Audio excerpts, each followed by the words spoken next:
Today I want to talk about a little known tribe in Kenya called the Meru, and why the Meru are a special group of people. I think for me they're the most unique and the most special group of people that we have in Kenya.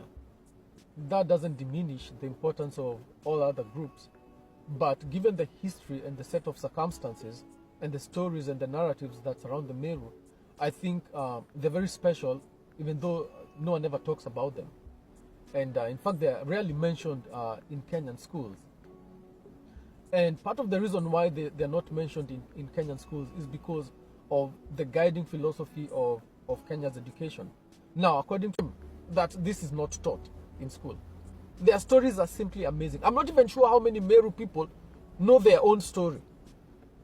Okay, now their story says this. You can do more research on it if you want to know more about it. I'm going to skim through. I will skip a lot, but basically they say this.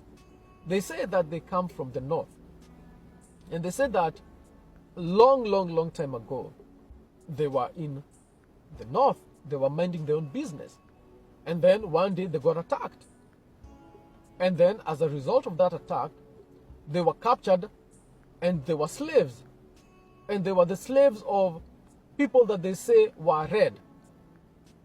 Okay, the red people enslaved them, and then after a while of being slaves, a man arose, a great man arose, and that man led them out of slavery.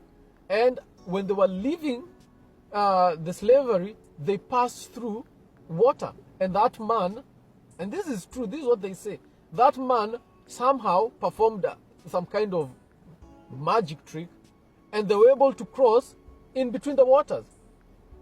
And once they got to the other side, I guess they went south. And once they went south, they settled there for a while. And then after a while, they started getting attacked again by people who would, grab some of them and put them into slavery. So they escaped. They kept on. Once they got to the other side, I guess they went south. And once they went south, they settled there for a while. And then after a while, they started getting attacked again by people who would, grab some of them and put them into slavery. So they escaped. They kept on going south. And then eventually, they crossed a body of water. And they settled there in peace for quite a while. And then the slavery began again. And they kept on going south until they ended up to their present-day location. Now, for anyone who's familiar with the Old Testament of the Bible, the story reads kind of like the story of Moses. Now, people generally, when they hear the legends of the Meru, they say these people must have had it from the Bible and adopted it. But the reality is that this story was recorded before most Meru became Christianized. And they've been very consistent with that story. They keep on saying that is what happened to them. So just from that story, you can see that it's like they were in Egypt as slaves. They crossed with Moses. They went south into what we'd call South Arabia or Yemen. They were attacked there. They crossed over to what we'd call Djibouti, Ethiopia. And then they came under attack, and then they kept on going south to the present-day locations. It kind of reads that way, right? Because it completely contradicts what the Mzungu says about the peopling of Kenya and the origins of the people of Kenya. And this is a much larger issue. It's a much larger issue. And part of the issue is this. Let me see whether I can capture it well. Is that the West tries to dissociate Africans from ancient Egypt. Okay? Their position is that ancient Egypt, everyone was a European. So this is despite the fact that if you go to the tombs of ancient Egypt, when you look at the statues, when you look at everything, you will notice that everything is African. The statues are African. When you walk into the tombs, they have hundreds of paintings, hundreds, literally, in fact, thousands. And every single image is of an African. someone with the skin color of Africans. But despite all that evidence, the West maintains that it is they who went into Egypt and built everything, and then went back into Europe and forgot how to build pyramids. So that's their basic position. And the other very strong position that claim that they make is that the ancient Hebrews are Europeans. You see, so they want to hold on to all the important people groups in the past. They will also tell you that the ancient Sumerians are also Europeans. In fact, well, there is some evidence for what they're saying. First of all, if the narrative is true, it is too fantastic for them to have made it up. Okay? And the other thing that you can find is true is that Sumerian, the language, and its successor languages, such as Akkadian, are kind of similar to Meru. Yeah, there's a lot of correlation and cognates. But the West maintains that Sumerian, again, is a language isolate, that it doesn't have any successors or any connections. But you know that's not true. Because if you study Sumerian and also Akkadian, you'll find a lot of words sounding like Meru words. And when I say Meru, we also have to include the rest of the Bantu family, because they practically share, a language, So I'm only focusing on the Meru because I want to talk about them. But it doesn't mean that their language is different from the other Bantu groups. So if you study Bantu languages and Sumerian and Akkadian, for all practical purposes, it has to be the same language. In fact, Sumerian has to be Proto-Bantu. It has to be a Bantu-oid language. It has to be. For example, in Sumerian, one of their words for person, for people, just one of their words, is Mutu. I don't even need to go beyond that. Bantu and Southern Bantu. And the Dravidian languages must show some correlation. There has to be a connection, because if the Sumerians and the people who lived in ancient Mesopotamia were pushed towards the south, and they ended up in East Africa, and they were pushed all the way south to southern India, it means it's basically the same group of people that got split. So even if we're talking about thousands of years later, we should be able to see a connection. So the question is this: is there a connection between the Meru/Bantu of East and Central Africa with the Dravidians in terms of language and other aspects of culture? Yes, there is. There's a huge connection, linguistically and even in certain other things. For example, and we will also go into detail about this later. For example, their word for God. Now, amongst the Dravidians of India, one of their words for God, they have many gods, but one of the important ones, their original ones before they were invaded by the Northerners and given many other new gods, is Murugan.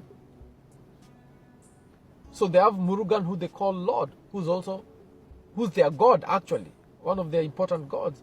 Now you come to East Africa and even Central Africa amongst the Bantu. Let's start with the Meru. Let's start with the Meru. Now the Meru, you ask them, what is one of the names of your god? They will tell you Murungu. It's the same name, Murugan. So this name Murungu now spreads, and it breaks down and it evolves into similar sounding names, so that when you look at other Bantu groups, they will not say Murungu with a hard R. They will say Mulungu, and then others shorten it and say Lungu or Longo, and others shorten it even further and they say Ngai, because Mulungu can be Murungu, can be Murungai, can be Mulungai. You go all the way to the Philippines, they will talk about Mulungai. So you come to the East and Central Africa, they will talk about Longo and also Ngai. Now Ngai is also associated with an old name called Enkai, so that when you're talking to the Maasai, they'll talk about Enkai. Now Ngai becomes Enkai. Now, what is there any connection? And it all connects back to ancient Sumeria, because amongst the Sumerians, one of the most important gods was called Enki. So you find Enki, Enkai, Ngai, Mulungai, Mulungu, Lungu, Murungu, Murugan, all connected from the same source. The iqamat of the deen and the interests of the Ahlul Bayt have been put together in a very beautiful sort of way. Just as a very side point, for the people that have been listening to me for a while, the relationship between Khorasan and Syria is also established in the end of times, which is another place the Prophet points to, at least in the end of times, right? And going off of your point, just really quickly, when we get to the eschatological, finally to the eschatology aspect of our conversation, I also strongly emphasize Khorasan, and I believe that Imamat, actually, the actual nazm of the deen, the final nazm of the deen, will be established in Khorasan, and that's why the armies will come from there for Imamul Mahdi. But there will be a darja bandi, there will be a hierarchy of Imamat where I don't know if you know this or you agree with this, but I believe the Pashtuns are Hebrew. They're Hebrew. Yeah, I think a lot of Muslims are catching on to that.